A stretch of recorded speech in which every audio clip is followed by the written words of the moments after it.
Welcome you all to Etsathi. Guys, let's start another topic within our ethics module, emotional intelligence. Emotional intelligence के topic को समझने के लिए कुछ background सबसे पहले मैं आपको बताता हूं। देखो, सिंपल सा टॉपिक है, मिनिमम 1 क्वेश्चन यहां से डायरेक्ट आने वाला है एंड इनडायरेक्टली आप केस स्टडी में और बाकी सब क्वेश्चंस में इस टॉपिक को यूज करने वाले हो, है ना।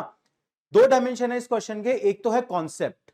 कॉन्सेप्ट मतलब कि बेसिकली इमोशनल इंटेलिजेंस क्या होता है ना, उसके कौन कौन से कंपोनेंट है, पहले वो मैं आपको बताऊंगा, वो थोड़ा टेक्निकल पार्ट है। उसके बाद सेकंड एलिमेंट है इस टॉपिक का जो कि थोड़ा बोल बच्चन टाइप का है। बोल बच्चन मतलब इमोशनल इंटेलिजेंस का एडमिनिस्ट्रेशन में क्या रोल है, इमोशनल इंटेलिजेंस का पर्सनल लाइफ में क्या रोल है ना, उनके भी पॉइंट्स हम कवर करेंगे।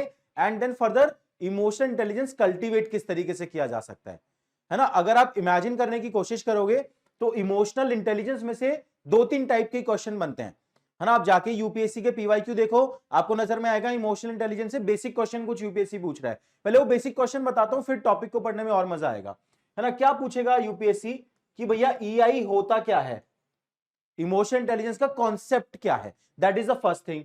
उसके बाद वो क्या पूछ सकता है ईआई में से वो ये पूछ सकता है कि ईआई का रोल क्या है ना। रोल कहां कहां पे वो पूछ सकता है, एडमिनिस्ट्रेशन में, पर्सनल लाइफ में, रिलेशनशिप मैनेजमेंट में, तो रोल वो पूछ सकता है, that is the second dimension. तीसरा, चलो रोल समझ में आ गया, रोल में पॉजिटिव एंड नेगेटिव अगेन दोनों आएगा। मतलब पॉजिटिव आएगा कि अगर ईआई है तो क्या अच्छा हो सकता है लाइफ के अंदर, और नेगेटिव ये आएगा कि अगर ईआई नहीं है तो लाइफ में क्या नुकसान हो सकता है ना। फर्दर उसके बाद ईआई में से क्या यूपीएससी पूछ सकता है कि इमोशनल इंटेलिजेंस कल्टीवेट किस तरीके से करोगे, कल्टीवेट किस तरीके से करोगे, क्योंकि अगर ये इतनी इंपॉर्टेंट है तो उसको कल्टीवेट करना पड़ेगा। कुछ लोगों में नेचुरल होगी, कुछ लोगों में नर्चर करना पड़ेगा। अब नर्चर करने में क्या आएगा, पर्सनल लेवल पे कैसे कल्टीवेट करोगे, है ना। एक तो ये हो सकता है कि पर्सनल लेवल पे आप कैसे कल्टीवेट कर रहे हो, राइट। और दूसरा हो सकता है सिविल सर्वेंट में किस तरीके से कल्टीवेट कराओगे, क्योंकि अल्टीमेटली हम यूपीएससी सीएससी एग्जामिनेशन दे रहे हैं और कॉन्सेप्ट को सिविल सर्विसेज के कॉन्टेक्स्ट में पढ़ना बहुत जरूरी है। तो सिविल सर्वेंट के लिए कैसे कल्टीवेट करेंगे, बस यही डायमेंशन है ना। अल्टीमेटली ये डायमेंशन अगर आपके माइंड में क्लियर है विद सम कीवर्ड, तो इसमें से कोई भी क्वेश्चन आ जाए आसानी से एड्रेस हो जाएगा, है ना। कॉन्सेप्चुअल अंडरस्टैंडिंग सबसे पहले मैं आपको दूंगा, फिर ये बोल बच्चन डायमेंशन देखेंगे, ठीक है। अब कॉन्सेप्चुअल अंडरस्टैंडिंग के लिए वही बेसिक पे चलते हैं जहां से मैं आपको समझाता आया हूं। जो ह्यूमन बीइंग है, ठीक है ना, इससे अच्छी ड्राइंग नहीं है मेरी, ठीक है। चलो मुस्कुराता हुआ ह्यूमन बीइंग बना देते हैं। मैंने आपको बताया था एक ह्यूमन बीइंग की पर्सनालिटी के 3 पार्ट होते हैं, 3 पार्ट्स आर देयर। इसको थोड़ा क्लियर पेज पे बना लेते हैं, एक सेकेंड रुको, तभी आपको और अच्छे समझ में आएगा। यहां बना लेते हैं। ह्यूमन बीइंग है, फिर दोबारा से हंसता हुआ, इसके 3 डायमेंशन है। ह्यूमन बीइंग के पास, किसी भी ह्यूमन बीइंग के पास 3 थिंग्स हैं उसकी कॉन्शियसनेस में। एक तो रीजन, है ना, दूसरा इमोशन, और तीसरा एक्शन, राइट। मैंने आपको बताया था ह्यूमन कॉन्शियसनेस के 3 पार्ट होते हैं, रीजन, इमोशन एंड एक्शन, है ना। अब इन 3 चीजों में के बेसिस पे इंसान डिसीजन लेता है लाइफ में, कोई भी, है ना। जैसे जैसे एकेडमिक्स डेवलप हुआ, कोई भी एकेडमिक्स अगर डेवलप हुआ, मान लो कोई भी डिसिप्लिन, मान लो सोशियोलॉजी हो गया, पब्लिक एडमिनिस्ट्रेशन हो गया, तो all these thing were trying to capitalise, were trying to understand कि एक ह्यूमन किस तरीके से फंक्शन करता है, और उसको समझ के ये सजेस्ट किया गया कि किस तरीके से हमें डिसीजन लेना चाहिए। समझ के देखना, पूरी कहानी बताऊंगा मैं आपको। जब एकेडमिक्स डेवलप हुए, लेट्स से 1940s 50s में चलते हैं, जब पहली बार बिहेवियरल साइंस आया, तो बिहेवियरल साइंस ने किस चीज पे फोकस किया कि ह्यूमन बिहेवियर को समझ के हमें कोई भी डिसिप्लिन डेवलप करना चाहिए, और ये सजेस्ट करना चाहिए कि किस तरीके से कोई भी डिसीजन हमें लेना चाहिए। तो जो इनिशियल अंडरस्टैंडिंग थी, listen it carefully, initial understanding ये थी कि reason is superior, emotions is inferior, है ना। एंड अगर ह्यूमन बीइंग के लिए हमें कोई भी डिसीजन लेना है तो वो खाली रीजन के बेसिस पे लेना चाहिए, इमोशन एक नेगेटिव चीज है। स्टार्टिंग में ये बोला गया, इस थ्योरी का नाम था rational choice theory. Rational choice theory, ये आप अपने पबैड में पढ़ते होंगे और भी आपने डिसिप्लिन में पढ़ा होगा, है ना।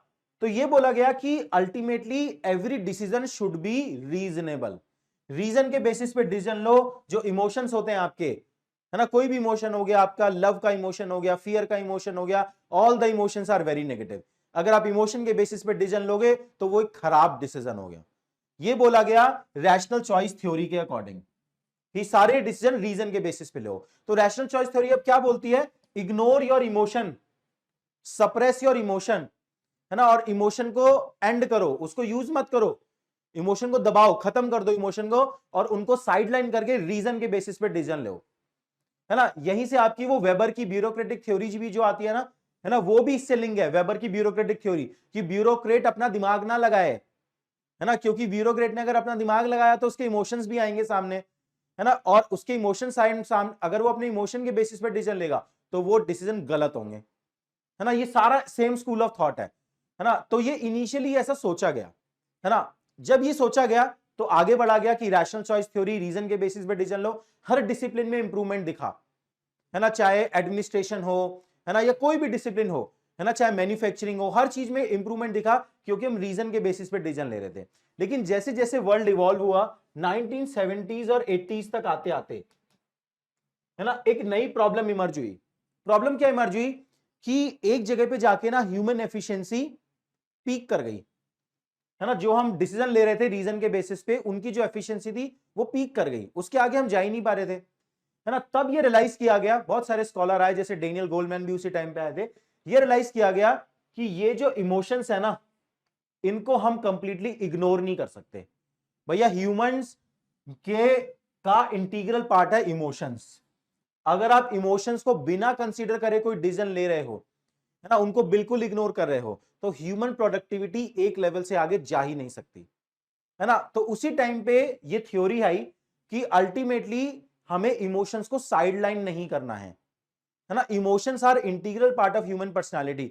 मैं हूं, आप हूं, सोसाइटी है, कोई भी है, सबके अंदर इमोशंस हैं, है ना। रादर देन साइडलाइनिंग इमोशंस, है ना, we need to cultivate emotional intelligence, है ना, और उन इमोशंस का यूज करके, है ना, हमें सोसाइटी को गाइड करना चाहिए एक पॉजिटिव डायरेक्शन में, चाहे आप अपने आप को गाइड कर रहे हो या सोसाइटी को गाइड कर रहे हो।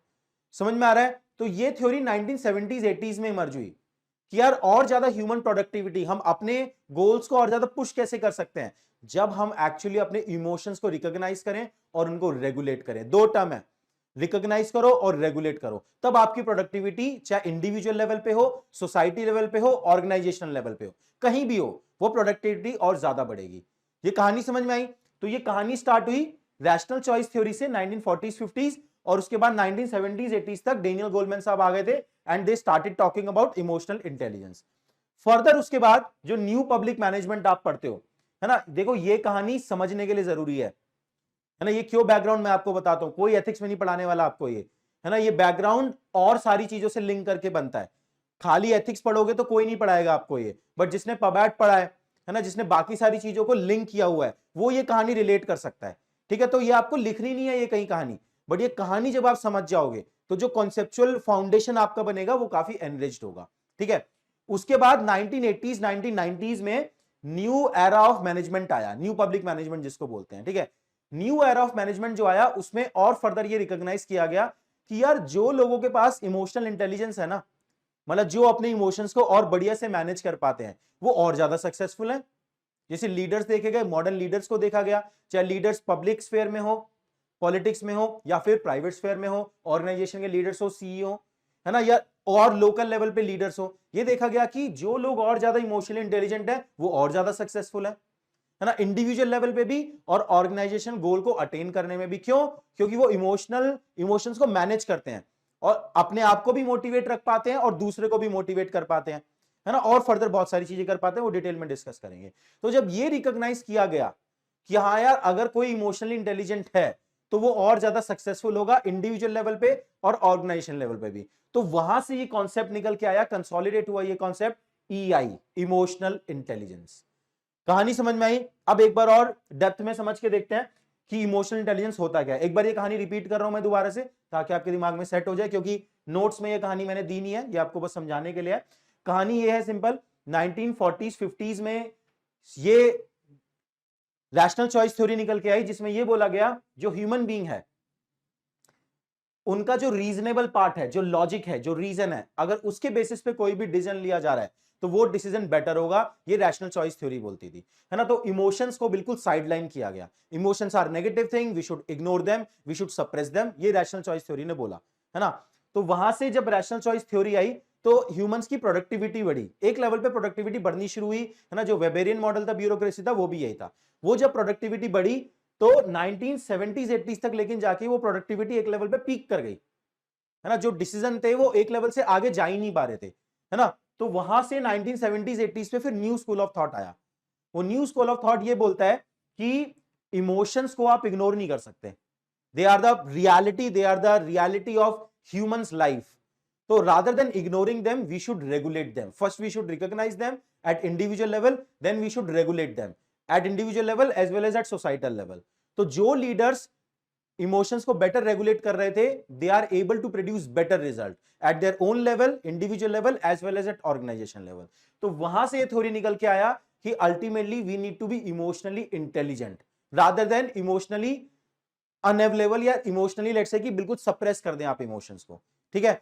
तो ये है आपका इमोशनल इंटेलिजेंस का बैकग्राउंड। अब एक बार कॉन्सेप्ट समझ के देखते हैं। देखो इतना कोई कॉम्प्लेक्स है नहीं, मैं आपको 4 पॉइंट में इमोशनल इंटेलिजेंस का कॉन्सेप्ट बताऊंगा। अल्टीमेटली आप कोई भी आंसर अगर ईआई पे लिख रहे हो, keep this 4 point in mind, है ना। 4 पॉइंट सिंपल कॉन्सेप्ट एक बार समझ लो आप, उसके बाद आगे ये डिटेल में जो भी पीडीएफ में दिया है वो भी समझा दूंगा। देखो सबसे पहले अगर एक इंडिविजुअल लेवल पे हम इमोशनल इंटेलिजेंस की बात करेंगे, है ना, कोई भी इमोशनल इंटेलिजेंट पर्सन अपने इमोशंस को लेके कितना सेल्फ अवेयर है, that is the first dimension, है ना। मतलब individual must be aware about his own emotions. मतलब क्या है इसका, ब्रॉडर वे में सोच के देखो एक बार। मतलब मैं एज अ पर्सन, मैं अपने इमोशंस को समझता हूं कि यार अभी मुझे गुस्सा आ रहा है ना, अभी मुझे, मैं इमोशनल हो रहा हूं इस चीज को लेके, अभी मैं इस पर्सन को लेके सिंपैथेटिक हो रहा हूं, एम्पैथेटिक हो रहा हूं, मैं अपने इमोशंस को लेके अवेयर हूं। दूसरा, खाली इमोशंस नहीं, दूसरा मैं अपने मोटिवेशन समझता हूं, है ना। मैं आई अंडरस्टैंड कि क्या चीज मुझे मोटिवेट करती है, क्या चीज मुझे डिमोटिवेट करती है, क्या चीज मेरी इनसिक्योरिटीज है ना। That will come as a part of self awareness, है ना। तो ये हो गया कि इंडिविजुअल अपने इमोशंस को लेके कंप्लीटली सेल्फ अवेयर है, अपने मोटिवेशन को लेके सेल्फ अवेयर है। That is the first component of being an emotionally intelligent person. दूसरा कंपोनेंट क्या है, सेल्फ रेगुलेट। मतलब क्या है, अब मैं अपने इमोशंस को तो समझ गया, अपने मोटिवेशन को समझ गया, क्या चीज मुझे मूव करती है और क्या चीज मुझे डिमोटिवेट करती है। अगला स्टेप आता है मैं अपने इमोशंस को रेगुलेट कर पाऊं टुवर्ड्स अ प्रोडक्टिव लाइफ, है ना। मतलब मान लो कि अगर मुझे पता है ये चीज मुझे मोटिवेट करती है, तो मैंने वो इकोसिस्टम क्रिएट कर दिया जिसमें वो चीज मुझे कंटिन्यूअसली मिलती रहे और मैं मोटिवेटेड फील करूं हमेशा, ठीक है ना। या फिर लेट्स से कि मुझे पता है कि यार I want this particular thing, है ना, तो मुझे अपने आप को इंटरनली मोटिवेट रखना है एक चैलेंजिंग सिचुएशन में भी। मतलब कोई फेलियर आ गया, कोई सेटबैक आ गया, लेकिन I need to self regulate that fear of failure, है ना, ताकि मैं एक ऑप्टिमिस्टिक आउटलुक बना सकूं और अपने गोल्स की तरफ फर्दर आगे बढ़ पाऊं। समझ में आ रहा है। तो दूसरा कंपोनेंट हो गया अपने आप को रेगुलेट करना, ताकि आपकी मेंटल हेल्थ अच्छी रहे, ताकि आप अपने गोल की तरफ आगे बढ़ते रहो, ताकि आपकी एंग्जाइटी कंट्रोल में रहे। समझ में आ रहा है, that is self regulation. Third component आता है सोशल अवेयरनेस। सोशल अवेयरनेस मतलब देखो एक ये लेवल है और एक अगला लेवल होगा, ये आपका इंट्रापर्सनल लेवल है, इंट्रापर्सनल, है ना। मतलब आपके इंडिविजुअल लेवल पे हैं ये दोनों चीजें, self awareness and self regulation. अब जो नेक्स्ट दो पॉइंट है, थर्ड एंड फोर्थ, ये दो पॉइंट है इंटरपर्सनल लेवल, मतलब in context of other person, है ना, ये इंटरपर्सनल है। तो इंटरपर्सनल में पहली चीज आती है सोशल अवेयरनेस। सोशल अवेयरनेस का क्या मतलब है कि I understand what motivate other person, I understand what is the mood in my organisation, है ना। आई अंडरस्टैंड कि क्या चीजें लोगों को मोटिवेट करती हैं और क्या चीजें लोगों को डीमोटिवेट करती हैं, है ना। और लोगों का एटीट्यूड क्या है, लोगों का पर्सपेक्टिव क्या है, किस तरीके से लोग एक्चुअली अपने ओपिनियन बनाते हैं और किस तरीके से लोग लाइफ में अलग अलग चीजों को प्रायोरिटाइज करते हैं, है ना। तो that is the social awareness which is the third component of your emotional intelligence. ये बात समझ में आया। लास्ट कंपोनेंट आता है फोर्थ, सोशल रेगुलेशन, है ना। ये सब पीडीएफ में दिया हुआ है ना, इसकी लिखने की जरूरत नहीं है, बस समझ लो पहले। सोशल रेगुलेशन मतलब अब मैं अपने आप को भी समझ गया, अपने आप को भी रेगुलेट कर लिया मैंने, मैं दूसरे इंसान को भी समझ गया, है ना, उसके क्या मोटिवेशन है, उसके क्या इमोशंस हैं, उसकी क्या इनसिक्योरिटी है, उसकी क्या नीड है। अब लास्ट में आता है सोशल रेगुलेशन कि I am the person who is able to regulate those emotion towards some productive goals. है ना, मान लो कि आप आईएएस ऑफिसर बनने जा रहे हो, है ना, तो आपको अपने जूनियर्स, आपके कलीग, आपके पॉलिटिकल मास्टर्स, सबके इमोशन समझने पड़ेंगे, है ना, ताकि आप उनको रेगुलेट कर पाओ और एक इंडियन कॉन्स्टिट्यूशन की फुलफिलमेंट के लिए अपने एजेंडा को पुश कर पाओ, है ना। That is social regulation. चाहे लीडरशिप पोजीशन हो या फिर किसी टीम वर्क अगर आपको करना है ना, अगर आपको बीइंग अ लीडर आपको अपनी टीम की स्ट्रेंथ एंड वीकनेस नहीं पता है, उनके मोटिवेशन नहीं पता है ना, तो आप कभी भी ऑर्गेनाइजेशन को आगे नहीं लेके जा सकते। आपको लोगों को परसुएड करना है, लोगों को लीड करना है, लोगों को कन्विंस करना है, उसके लिए you need to have this skill of social regulation. आपको लोगों के साथ इंटरपर्सनल स्किल डेवलप करने हैं, लिंक डेवलप करने हैं, है ना। नेटवर्किंग करोगे ना तभी तो आपका कोई काम आगे बढ़ेगा, बिना नेटवर्किंग के कोई काम आगे नहीं बढ़ेगा अगर आप सिविल सर्विसेज में जा रहे हो। समझ में आ रहा है? तो ये 4 लेवल हैं आपके इमोशनल इंटेलिजेंस के, है ना। ब्रीफली बताता हूं, self awareness, self regulation, social awareness and social regulation. तो कोई भी अगर इमोशनल इंटेलिजेंस पे क्वेश्चन आ रहा है ना, इन 4 पॉइंट में ब्रेक कर दो, आपका आंसर निकल के आ जाएगा। इसी के अंदर एग्जांपल डालो, जितने डाल सकते हो, बहुत सारे एग्जांपल मैं आपको देने वाला हूं। This is the whole concept of emotional intelligence, इसके अलावा कुछ नहीं। और आप इसी कॉन्सेप्ट को हम अप्लाई करते रहेंगे अगले 1 घंटे की वीडियो में, है ना। तो आपके दिमाग में एग्जांपल आते रहेंगे, आप इस कॉन्सेप्ट को डेप्थ में समझते जाओगे। इतना ही कॉन्सेप्ट है, इतनी ही थ्योरी है। समझ में आ रहा है? ठीक है, अब बढ़ते हैं आगे। देखो, तो to understand emotional intelligence, of course सबसे पहले हमें इमोशंस को समझना पड़ेगा। कुछ बेसिक बेसिक चीजें देख लेते हैं, है ना। देखो, जब कोई कंटेंट कवर कर रहे हैं तो कॉम्प्रिहेंसिवली कवर करते हैं ताकि कुछ एलिमेंट मिस ना हो, लेकिन जो कॉन्सेप्ट का कोर था वो मैं आपको समझा चुका हूं। अगर आपको इमोशनल इंटेलिजेंस समझना है, आपको इमोशन समझने पड़ेंगे। देखो, इमोशंस कई बार हम यूज करते हैं फीलिंग्स के साथ इंटरचेंजेबली, है ना। Emotions are the tool for understanding one self and other. Ultimately emotions के थ्रू आप अपने मोटिवेशन एंड डिमोटिवेशन को समझते हैं, आप अपने आप को समझते हैं और दूसरों को भी समझते हैं इमोशंस के थ्रू, है ना। जैसे जॉय हो गया, सॉरो हो गया, होप हो गया, लव हो गया, excitement, anger, hate, all these are the different different type of emotions, है ना। और फीलिंग भी है। बेसिकली फीलिंग और इमोशंस में क्या डिफरेंस है मैं आपको बता देता हूं। फीलिंग डिनोट द प्लेजर और pain dimension of the emotions. Basically आपको कोई इमोशन आया, उस इमोशन पे आप किस टाइप का फीलिंग आ रहा है ना। आप इमोशन अलग अलग टाइप का हो सकता है ना। अब उस इमोशन को लेके आप क्या फील कर रहे हो, आप पेन फील कर रहे हो या प्लेजर फील कर रहे हो, वो है आपका feeling. So feeling is the pleasure and pain dimension of the emotion. मुझे नहीं लगता कि यूपीएससी कभी डेप्थ में ये पूछेगा, I am just still explaining you कि क्या क्या चीजें यहां पे बेसिकली आती हैं। फिर अगला आता है mood. Mood is an affective state of long duration but of lesser intensity than the emotion, है ना। तो जो चीज लंबे टाइम के लिए चल रही है थोड़ी, है ना, आपका मूड, मान लो कोई एक इमोशन एक मूवमेंट पे आया, है ना, और मान लो उस इमोशन से रिलेटेड कोई फीलिंग आ गई और वो फीलिंग लंबे टाइम तक परसिस्ट कर रही है, जो कि आपका मूड सेट कर रही है, ठीक है ना। तो वो है आपका मूड, अफेक्टिव पार्ट, ठीक है। और अफेक्ट क्या हो गया, ये फर्दर ब्रॉडर टर्म है, generally used to describe the experience of feeling और इमोशन, है ना। तो ये बेसिक बेसिक चीजें हैं। अब बेसिक बेसिक इमोशन क्या होते हैं, happiness, sadness, disgust, anger, surprise, fear, ये बेसिक चीज हो गई, ठीक है। तो इमोशन ऑपरेट कैसे करते हैं एक बार ये समझ के देखो। देखो, इमोशन किस तरीके से ऑपरेट करते हैं ह्यूमन लाइफ में। कोई भी इमोशनली प्रोवोकिंग इवेंट होगा, कोई भी इमोशनली प्रोवोकिंग इवेंट होगा, मान लो फॉर एग्जांपल लेट्स से कि आपका प्रीलिम्स एग्जाम नहीं क्लियर हुआ, है ना। अब जब आप पहली बार लिस्ट में देखोगे, आप सर्च करोगे अपना रोल नंबर, लिस्ट में नंबर आपका नाम नहीं आया, तो फिजियोलॉजिकल रिस्पॉन्स आएगा, एकदम से आपको फील होगा कि आपका प्रीलिम्स नहीं हुआ और अंदर आपके अंदर एक फीलिंग्स, कुछ इमोशन जनरेट होने शुरू होंगे कि भैया अब मैं लाइफ में आगे क्या करने वाला हूं, ठीक है।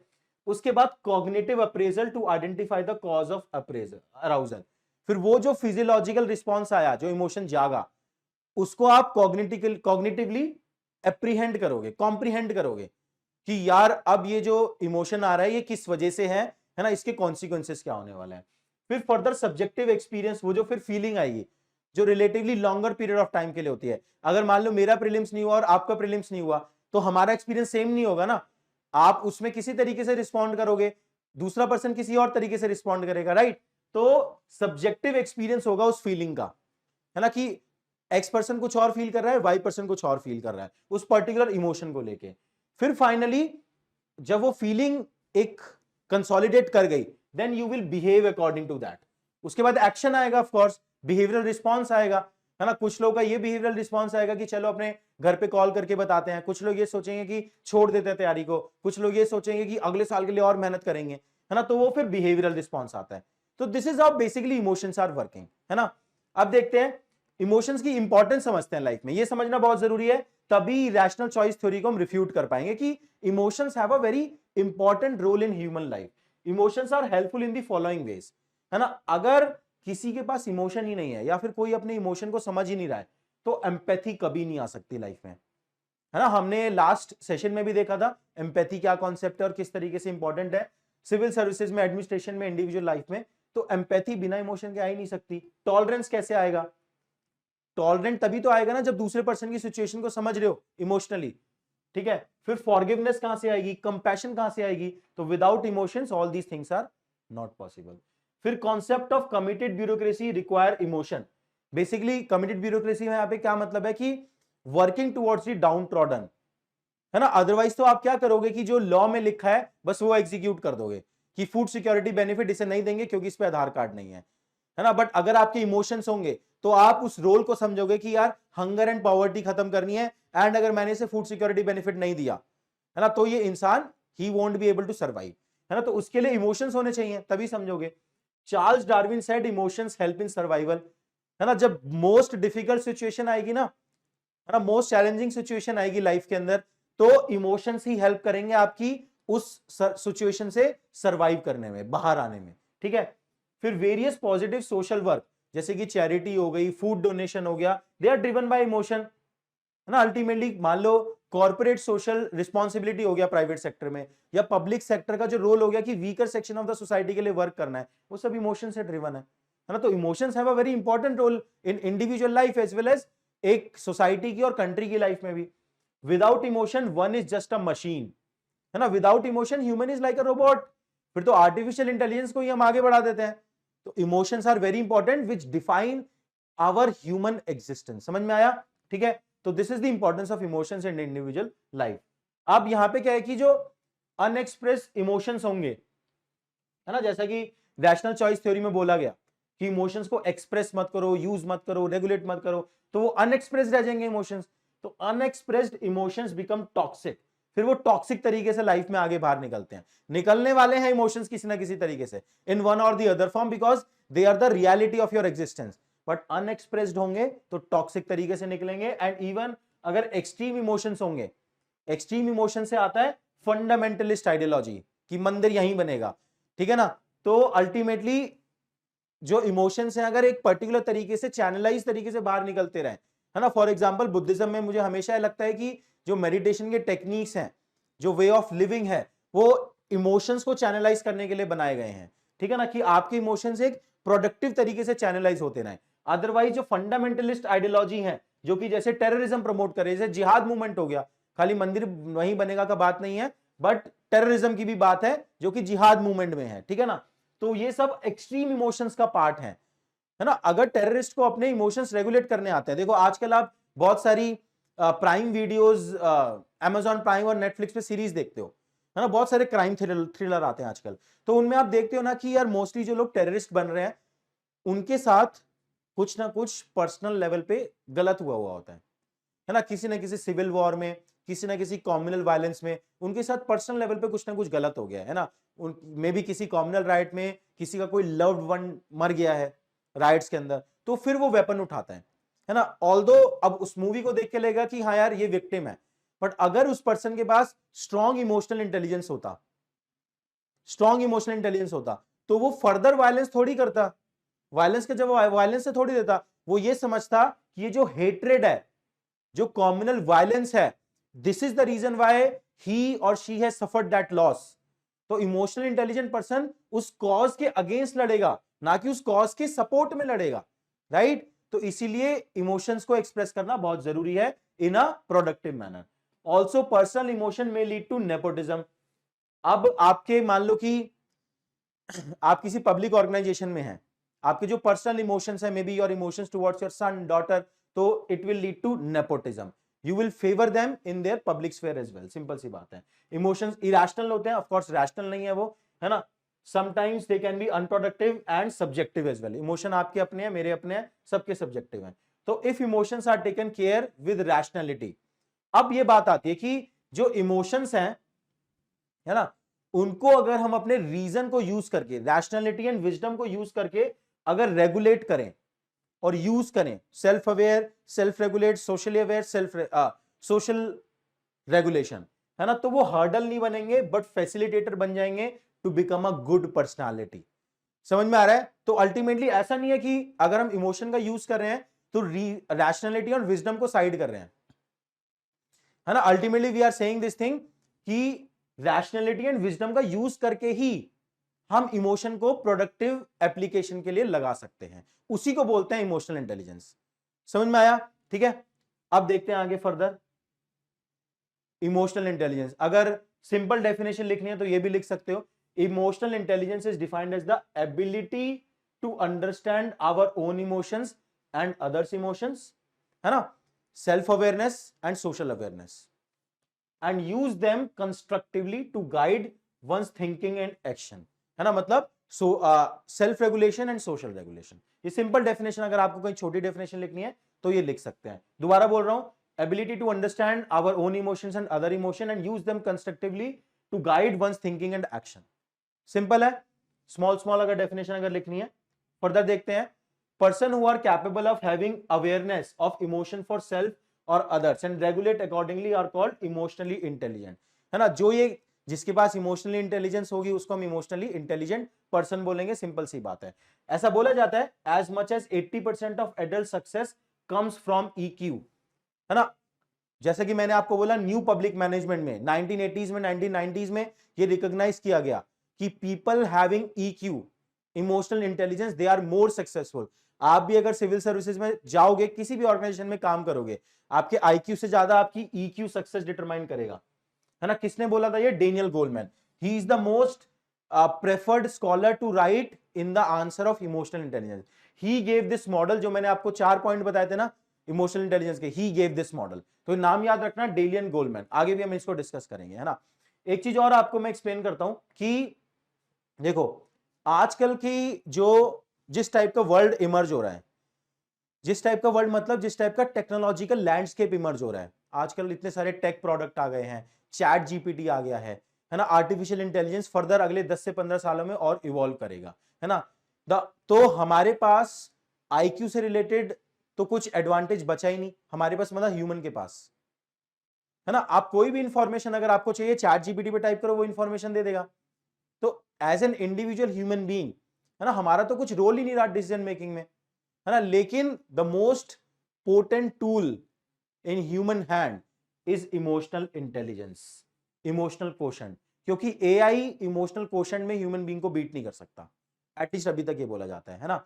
तो मुझे क्या लगता है कि आगे से आगे आने वाले 15 से 20 सालों में, है ना, the people who will lead, who will be most successful will be the one who will be having high emotional intelligent, है ना। अगर इमोशनल इंटेलिजेंस है तो आप सक्सेसफुल हो गए ही हो गए। जो टेक्निकल कंपिटेंस है उसके लिए आर्टिफिशियल इंटेलिजेंस आ रही है। आपको कोई भी नॉलेज चाहिए, चैट GPT से बहुत सारी नॉलेज मिल रही है ना। आपको कोई कोडिंग करनी है, चैट GPT को बोलो इस चीज के लिए कोड लिख दो, वो भी वो कोड लिख देगा, ठीक है। तो जिस हिसाब से AI डेवलप हो रहा है, ऐसे में IQ से ज्यादा EQ इंपॉर्टेंट हो जाएगा, है ना। IQ वाले लोगों की जॉब जाने के चांसेस सबसे ज्यादा है, और जिनके पास EQ होगा दे विल लीड, क्योंकि they can not be replaced actually.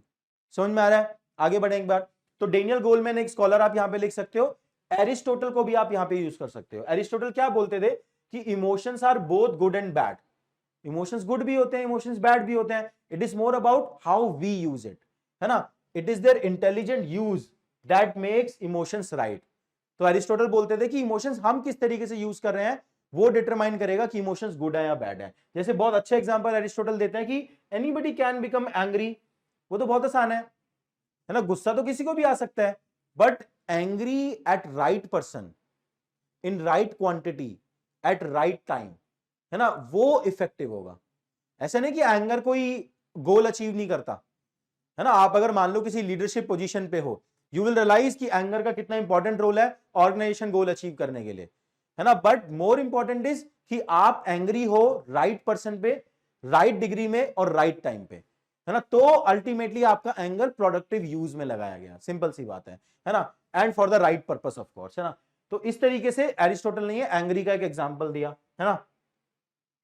यहां पे कुछ सिंपल सिंपल केस स्टडी है, लेट्स से कि सिंपल सिंपल केस स्टडी है, मान लो समबडी, कोई अगर प्राइवेट सेक्टर की बात करते हैं, है ना, या पब्लिक सेक्टर में भी हो सकता है, मान लो आप सुबह घर से निकले हो, आप अपने काम पे जा रहे हो, आप आईएएस ऑफिसर हो या कुछ भी XYZ जो भी आप जॉब कर रहे हो, है ना, और आपके घर में आपका, आपके पेरेंट्स से, आपके सिग्निफिकेंट अदर से आपका कोई फाइट हो गया, अब आपका मूड है खराब, है ना, वहां पे अगर कोई इमोशनली इंटेलिजेंट पर्सन होगा, है ना, तो वो उसको शट कर देगा, पब्लिक अपने प्रोफेशनल स्फेयर में आने से पहले वो उस पर्सनल चीज को शट कर देगा, अगर छोड़ यार उसको काम पे ध्यान देते हैं, है ना, कोई भी इमोशनल इंटेलिजेंट पर्सन होगा, और वो अपने प्रोफेशनल स्फेयर को इन्फ्लुएंस नहीं होने देगा because of those personal mishappening जो उसके साथ सुबह हुई, है ना। वहीं कोई अगर इमोशनली इंटेलिजेंट पर्सन नहीं होगा तो वो घर का गुस्सा काम पे लेके आएगा, सिंपल सी बात है, समझ में आ रहा है।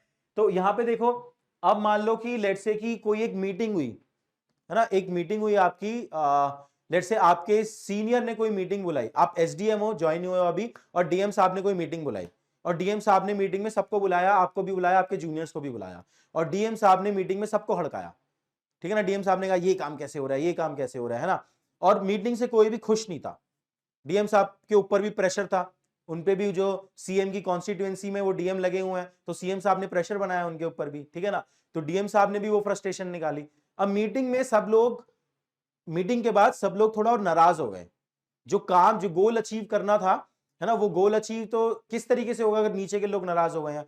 यू बीइंग द एसडीएम, है ना, आप इमोशनली इंटेलिजेंट थे, आपने तुरंत एक और मीटिंग ली, आपने तुरंत एक और मीटिंग ली, अपने जूनियर्स की सबको बुलाया और सबको पैसिफाई किया, सबको ये सिचुएशन समझाई कि यार डीएम साहब हमारा भला चाहते हैं, वो भी प्रेशर में है, सीएम साहब ने प्रेशर बना रखा है उनके ऊपर, लेकिन ये काम करना बहुत जरूरी है ना, they also understand, we also understand कि आपने बहुत अच्छा अभी तक काम किया है, लेकिन हमें और फाइट करनी पड़ेगी। तो वो है इमोशनल इंटेलिजेंस का रोल, है ना। और अगर वहीं पे कोई अगर इमोशनली इंटेलिजेंट एसडीएम नहीं है, वो छोड़ देगा जूनियर्स को, है ना, वो उसके बाद चाय पे बातें करेंगे, डीएम बेकार है, एसडीएम बेकार है, काम करने का कोई मन नहीं है, समझ में आ रहा है। तो बांधे रखना होता है लोगों को, that is the role of the emotional intelligence, है ना। उसके बाद फर्दर ये डायग्राम आप यूज कर सकते हैं, आपका जो आईक्यू है, बेसिकली आपके जो रीजन है, जो आपका हेड है, प्लस आपका जो हार्ट है, इमोशन जो है ना, इनको जब कंबाइन करते हो तब बनता है ईआई, मतलब रैशनल एंड विजडम के साथ यूज करेगा इमोशंस, उसको हम बोलते हैं इमोशनल इंटेलिजेंस। समझ में आया, आगे देखते हैं। फिर फर्दर ये डायग्राम आप देख सकते हो, अलग अलग तरीके के डायग्राम है जो आप अपने आंसर में यूज कर सकते हैं। तो जैसे रैशनल माइंड हो गया, ये इमोशनल माइंड हो गया, अगर खाली रैशनल माइंड के बेसिस पे डिसीजन ले रहे हो, मतलब लॉजिक और पास्ट एक्सपीरियंस के बेसिस पे, तो वो रैशनल चॉइस थ्योरी का पार्ट है, और खाली इमोशंस के बेसिस पे डिसीजन ले रहे हो तो वो भी सही नहीं है ना। तो यहाँ पे जो कॉमन एरिया होता है ना, वो विजडम वाला एरिया, वाइज माइंड, तो rational use of your emotions. समझ में आया।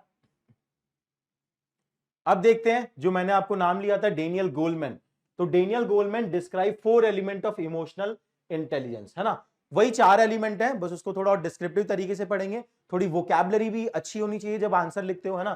तो सबसे पहले मैंने बोला 2 कैटेगरी में आते हैं, इंट्रापर्सनल एलिमेंट जो आपके इंडिविजुअल लेवल पे है ना, मैंने सबसे ऊपर आपको बताया था। फिर इंटरपर्सनल एलिमेंट, अब देखो यार इतनी अच्छे से अगर मैं बता रहा हूं तो रिवाइज करने की जरूरत नहीं पड़नी चाहिए, अभी याद कर लो, अभी आराम से, यूं नहीं कि चेयर पे पीछे बैठ के लेट के लेक्चर सुन रहे हो। मैं बहुत ज्यादा वोकल हूं इस चीज को लेके, अगर आप लेक्चर देख रहे हो ऑनलाइन तो एक्टिवली देखो, एक कॉपी लेके बैठो, है ना, ये अभी की अभी याद हो जाना चाहिए। जो काम 1 घंटे का है उसे 1 घंटे में खत्म करो, यूं नहीं कि उसमें 4 घंटे लगा रहे हो, ठीक है। तो इसको टॉपिक को यहीं की यहीं खत्म करना, ठीक है। तो इंट्रापर्सनल एलिमेंट और इंटरपर्सनल एलिमेंट, इंट्रापर्सनल में क्या आता है, पर्सनल लेवल पे सेल्फ अवेयरनेस, कि आप इंडिविजुअल इमोशंस, इंडिविजुअल मोटिवेशंस को लेके आप कितने अवेयर हैं। फिर सेल्फ मोटिवेशन मतलब सेल्फ रेगुलेशन, कि आप अपने आप को कितना मोटिवेट कर पा रहे हैं, अपने इमोशंस को कितना रेगुलेट कर पा रहे हैं, अपनी मेंटल हेल्थ कितनी बनाए रख पा रहे हैं। फिर हो गया इंटरपर्सनल मतलब सोशल अवेयरनेस, मतलब आप लोगों के मोटिवेशन को कितना समझ पा रहे हैं, लोगों के इमोशंस को कितना समझ पा रहे हैं, आपके अंदर एम्पैथी कितनी है एक्चुअली, ठीक है।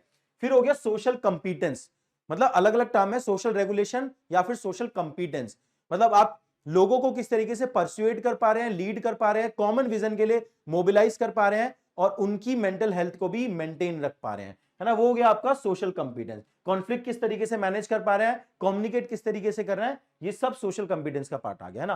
की टर्म समझ तो आ गया ना कॉन्सेप्ट। अब कीवर्ड याद करो, interpersonal, social awareness, self motivation,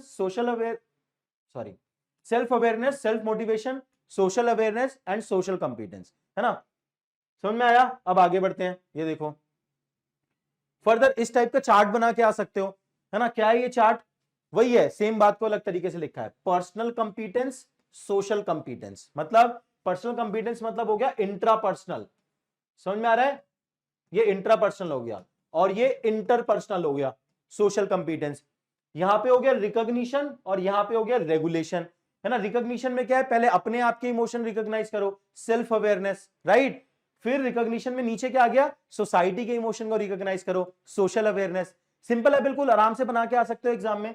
फिर रेगुलेशन हो गया, रेगुलेशन में क्या है, सेल्फ मैनेजमेंट, मतलब इंडिविजुअल के इमोशंस को मैनेज करोगे ना, रेगुलेट करना है। फिर दूसरों के साथ, दूसरों के इमोशन को मैनेज करोगे, उसमें हो गया रिलेशनशिप मैनेजमेंट। समझ में आ रहा है। और ये टर्म्स बहुत आसान है ना, देख लो एक बार। सेल्फ अवेयरनेस के अंदर क्या क्या आता है, you need to be self confident, है ना। फिर awareness of your own emotional state, फिर रिकॉग्नाइजिंग कि आपका behaviour, recognising how your behaviour impact other, ये भी आता है सेल्फ अवेयरनेस में, कि भैया आपको ही पता होना चाहिए कि आपका बिहेवियर औरों के इमोशंस को कैसे इंपैक्ट कर रहा है ना, that comes under self awareness. फिर paying attention to how other influence your emotional state, है ना, ये भी इंपॉर्टेंट है सेल्फ अवेयर में, क्योंकि दूसरे के एक्शन मेरे इमोशन को कैसे इंपैक्ट कर रहे हैं। समझ में आया। तो ये ब्रॉडर लेवल पे यहाँ पे कॉन्सेप्ट लिखा है, इसको समझो। फिर self management, keeping disruptive emotion and impulse in check, मतलब जो नेगेटिव इमोशंस हैं उसको कम से कम रखो, और जो इंपल्स है, मतलब एकदम से कुछ चीजों को करने का जो मन करता है, इंपल्सेस, उनको चेक में रखो, है ना। डिलेड ग्रेटिफिकेशन का आइडिया रहना चाहिए। Acting in congruence with your own value, ये भी है ना सेल्फ मैनेजमेंट में, कि अल्टीमेटली कई बार कुछ जैसे करप्शन हो गया, corruption is a slippery slope, ultimately आपकी वैल्यूज करप्शन के साथ कॉन्ग्रुएंस में नहीं है, कॉन्फ्लिक्ट में है, लेकिन स्टिल करप्शन करने का इंपल्स आता है, उस इंपल्स को चेक करो और आप अपनी वैल्यूज के अकॉर्डिंग एक्ट करो, तो वो सेल्फ रेगुलेशन में आता है। फिर हैंडलिंग चेंज फ्लेक्सिबली, मतलब अल्टीमेटली सिविल सर्वेंट हो या आजकल जैसा वर्क एनवायरनमेंट है, पर्सनल लाइफ भी इसी तरीके की है कि changes are happening very frequently, तो you have to be adaptable, है ना। तो अगर कोई इंडिविजुअल फ्लेक्सिबल नहीं है ना, तो फ्लेक्सिबल नहीं है तो हमेशा चैलेंज फेस करेगा, तो it comes under self management. फिर pursuing goal and opportunity despite obstacle and setback, मतलब कोई अगर फेलियर आ गया, कोई सेटबैक आ गया, ऑब्स्टिकल आ गया, उसके बाद भी आप अपने इमोशंस को कंट्रोल करके कैसे आगे बढ़ रहे हैं, वो आता है सेल्फ मैनेजमेंट के अंदर, है ना। फिर सोशल अवेयरनेस देखते हैं। सोशल अवेयरनेस में क्या है, picking up on the mood in the room, मतलब basically you are able to understand what people are thinking, what people are feeling, है ना। उसके बाद caring what others are going through, है ना, you need to have that empathetic element, है ना, कि भैया यू नीड टू केयर की what people are going through. उसके बाद hearing what other person is really saying, है ना, कि दूसरा इंसान क्या बोल रहा है उसको शांति से सुनना पड़ेगा उसको समझने के लिए, it comes under social awareness, उसी से तो अवेयरनेस आएगी ना, ठीक है ना। फिर आया relationship management, getting along well with the others, मतलब you are a people person, कुछ लोग होते हैं ना सबसे बना के रखते हैं, है ना, तो you need to get along with the people so that बाकी लोगों से आपको आप एक डायरेक्शन में चैनलाइज कर पाओ। फिर हैंडलिंग कॉन्फ्लिक्ट इफेक्टिवली, कॉन्फ्लिक्ट तो आएगा, people with good emotional intelligence they are able to handle the conflict, है ना। फिर clearly expressing ideas and information, है ना, people who have good social regulation, है ना, good social competence, they are able to regulate their idea in a very succinct manner, clearly वो बता पाते हैं जो भी वो बताना चाह रहे होते हैं, ठीक है। Using sensitivity to another person feeling to manage interaction successfully, basically दूसरे के जो इमोशंस हैं उसके साथ आप कनेक्ट करो, तभी आप उसको किसी बात के लिए कन्विंस कर सकते हो, वो आपकी सोशल कंपिटेंस का पार्ट आता है। समझ में आया, बहुत सारे वर्ड मिल गए, बहुत सारे डायमेंशन मिल गए,